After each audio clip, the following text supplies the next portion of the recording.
the MCAT podcast, session number 108.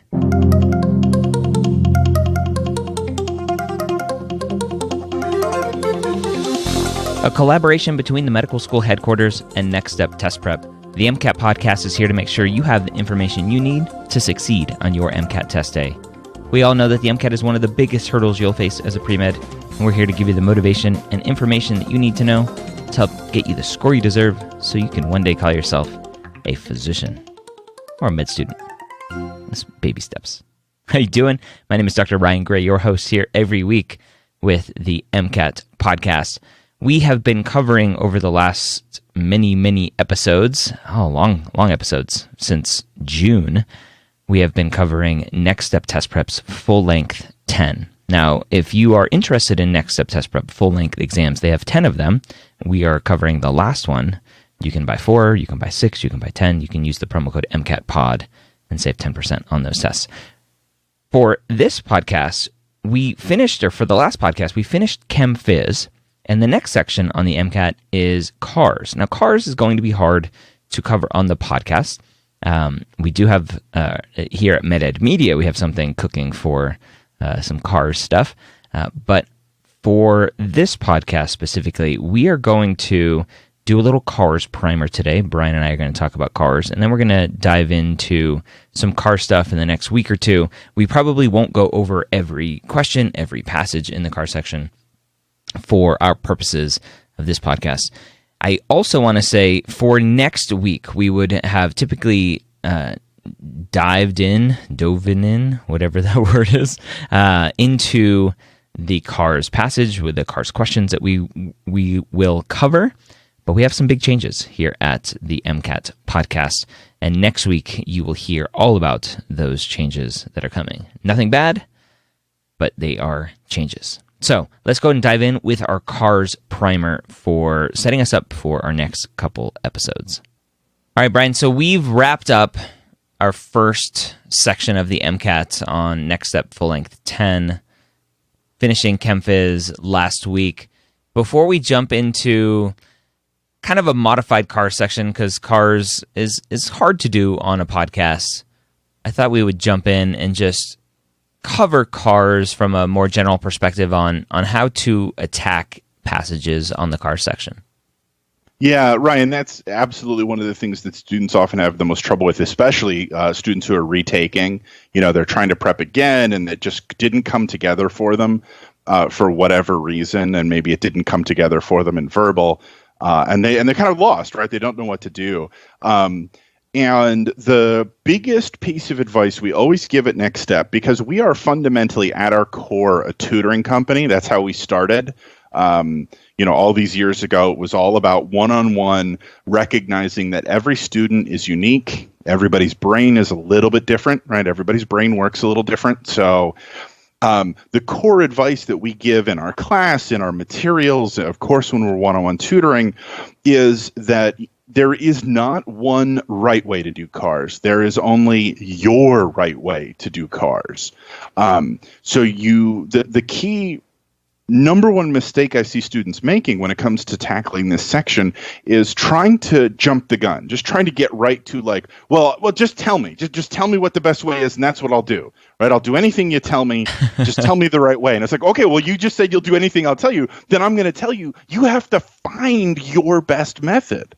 And that's hard, boring, grindy, unrewarding work, right? You have to be willing to fail a whole bunch in order to find your success.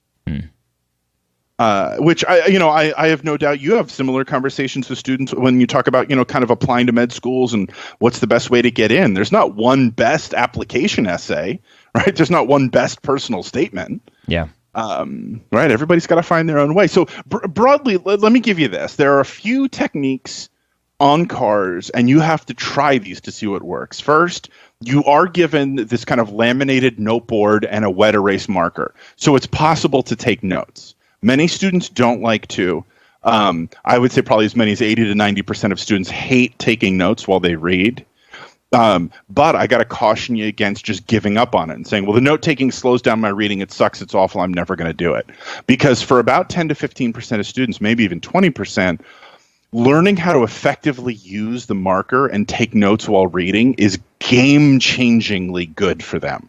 I have seen students almost double their MCAT. I mean, well, not anymore on the new scale, but on the old scale. I had a kid who went from a 4, which was, essentially the equivalent of a 121, to a 9, a 1. So going from a 121 up to a 126, a 5-point score improvement. A 121, mind you, means you're not going to med school, right? Yeah. You're just not. You're not getting into an MD program with a 121. A 126, a point above average, is not hugely competitive, but the rest of her score was fantastic. Right, she had great science scores, great essay, great everything, and the 126 was just okay. Now I won't get rejected on the grounds of my CARS score, and she ended up getting into Robert Wood Johnson Med School in New Jersey and sailed in. I mean, got an early interview, got an early acceptance.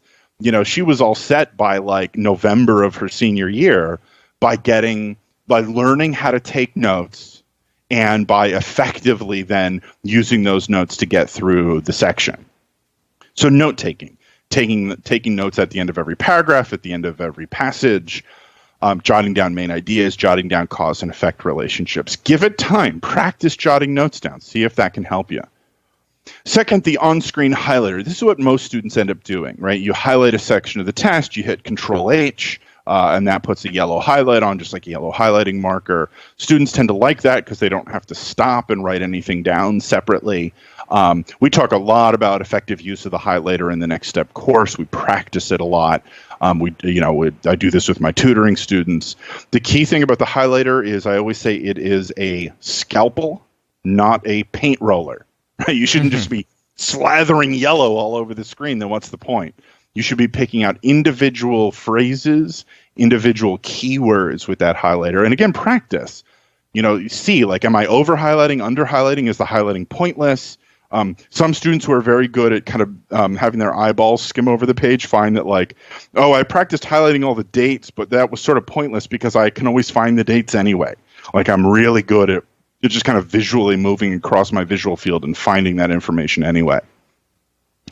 The third is what's called the main idea approach. There's some prep companies that say this is the only way to do it, that you don't write anything down, you don't take any notes, you just stop at the end of the passage and write down the overall main idea of the passage. This is good if you're a very strong reader, right? You just naturally read quickly, and you have a very good short-term memory, a very good kind of working memory where you can keep a lot of key ideas all in your head at once, so you don't tend to get lost in the passage, and you just need to contextualize it for yourself with the main idea. So no highlighting, no note taking, just stop at the end and formulate the main idea, and either say it in your head or write it down or whatever. And then the fourth big approach would be skimming. I think skimming is a pretty terrible idea, but I have had some very few students who have enormous success with skimming, where they just generally get a very quick, loose idea of the passage, then get right to the questions, and then go back and do a lot of looking up. Again, I'm not a fan. Most students don't like it, but you got to try it, right? You have to see. If you're one of those kids where it is game-changingly good, you won't know until you give it an honest go. And then the reality, of course, is that students don't fall neatly into one of these four archetypes: the note taker, the highlighter, the main idea, the skimmer. You have to try all these different things and see what amalgam of strategies is going to work best for you. And that's hard to do. That takes a long time. That takes a lot of practice. That takes a willingness to try out a technique that doesn't seem to work very well for you, but to just give it an honest go. Do dozens of passages with that technique to see if you can make it work for you. And if you can't, then you move on to the next technique and so on. So as we go into these next podcasts and we do, some little bits of CARS that we can do on a podcast, I'm gonna be talking a lot about this might be good to jot down here, or that might be a good key phrase to highlight. And I just want to make sure everybody keeps in mind and remembers as we do this that I'm not saying that's the only way to approach this paragraph or that concept, but that depending on which approach works for you, these are kind of the general guidelines to the key underlying concepts that you should be taking note of in some format or another. When it comes to the passages, and you said students don't fit neatly into one of these four buckets, are there are there passages where one style of going over a passage fits better, and then you see this other passage and it may have some different language? You're like, oh, I know I can use this other style for this passage, or is it like you use the same style for every passage? Most students have a kind of core default style. I've had students who find that if it's a particularly dry, like boring or philosophical passage, they start highlighting a lot more, and the highlighting becomes less about what they're highlighting and more about just giving them something kinesthetic to do, like physically move the mouse button around the screen as a way to keep themselves engaged. And so even if they're not generally much of a highlighter, they find themselves highlighting more when they get bored to keep track. And then similarly, note-taking, that's another one where I've had plenty of students who are fundamentally highlighters, but when it gets into this, like, it starts getting more technical and philosophical, they find they have to slow down and like start jotting some notes down. Or alternatively, if it gets more into like politics or like a really opinion-heavy passage where there's lots of people contradicting and disagreeing with each other, they have to suddenly become note takers, right? They slow down and go, "Now wait a minute, who said what now?" And they jot some notes down. Yeah. What do you see for students who are using each of these different styles? What's the biggest mistake that each of them make for each style? So the note takers will have a tendency to be a little too rigid, right? They'll feel like, every paragraph I read, I have to stop and jot something down. And, frankly, MCAT passages can have entire paragraphs that are what I call throat clearing paragraphs, right? The equivalent of a public speaker just going, and then they start talking. Right? Like an entire paragraph where it's like, he just said nothing here. Mm-hmm. So don't write anything down. Right? Don't get so strict into your note taking that you're writing down pointless notes. Highlighters, I had already addressed that paint roller syndrome. They have a tendency to highlight everything. Yeah. And people who take either a skimming or a main idea approach can tend to get a little arrogant, right? That those techniques tend to work better for very strong readers. And so they can have this tendency to think, well, I'm just a really good reader. I'm super smart. I got a perfect 800 on my verbal SATs. And they tend to take for granted that level of skill without recognizing that the MCAT requires more care and more subtlety of thought. And so I often find myself telling them, I know you're super smart and I know you're a super good reader. That's why I'm telling you to slow down. Right. Make sure you're getting it. Do you have any advice, and this is for a specific student that I know is struggling, who is ESL, is doing very well in the science sections. So it's not a reading comprehension thing. So she's doing well enough in the science sections. But for cars, I think as she's reading, she's telling herself, I'm not good at reading.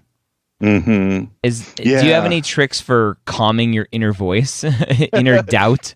Yeah, it's funny you say that. I wouldn't say necessarily calming, but it's good that you brought up that idea of inner voice, right? Because one of the things I'm constantly forcing students to refocus on is, it's what would they say? It's the economy, stupid. It's the passage, stupid. Like just stay focused on the words in front of you.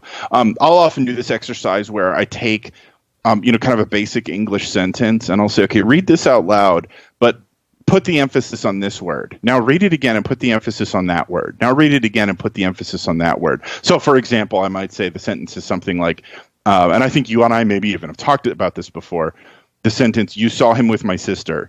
And if you read that as, you saw him with my sister, or you saw him with my sister, or you saw him with my sister, like those are three very different sentences, right? So meaning is not just some perfect thing that exists in the words on the screen, right? Meaning is constructed in your brain, and it's constructed in how you hear the sentence. So I will often ask students to read aloud as a way of trying to kind of, let's talk about what your inner voice should be hearing when you read these sentences. And that way we just kind of bypass the whole issue of other elements of what your brain might be thinking, and we're constantly directing that inner voice to just what does this sentence say? Let's stop thinking about the questions or your anxieties or a million other concerns, and let's just focus on this sentence. Read it out loud for me. What does it actually say? Okay, now put the emphasis on this transition word, because we talked about how this is a key important transition word. Now read the sentence again out loud, right? Like, that's what needs to be in your brain, those words you just said. And so it's like a kind of meditation centering exercise, but instead of focusing on the breath, it's focus on the passage. Just read those words. Anything else that the student should know about cars going into it? Practice. And that's what we're going to be doing over the next few weeks, right? It's not an easy fix. You got to do tons of practice to get better. Is there a pill, though, that I can take? It would be so nice. Wasn't there cars in pill form? I'd be a millionaire. That'd be awesome. Yeah. All right, so there you have it. Cars Primer. Thank you, Bryan, for that. Again, next week we have some big changes coming to the MCATS podcast. I hope you join us next time. Don't forget to subscribe to the MCAT podcast. It's free. It's easy. You don't need to go to the website to listen to these every week on your iOS device. If you go to MCAT podcast, it'll take you to the webpage. There's a little listen on Apple Podcasts on an iOS. If you're on an Android device, you can click on the listen on Google Podcasts, which is a brand new app from Google on Android. If you're on Spotify, you can listen on Spotify. All of those are free, and you subscribe, and you have easy access to all of these episodes every week, including all of the previous episodes. All right, I hope you have a great week. We'll see you next time here on the MCAT podcast.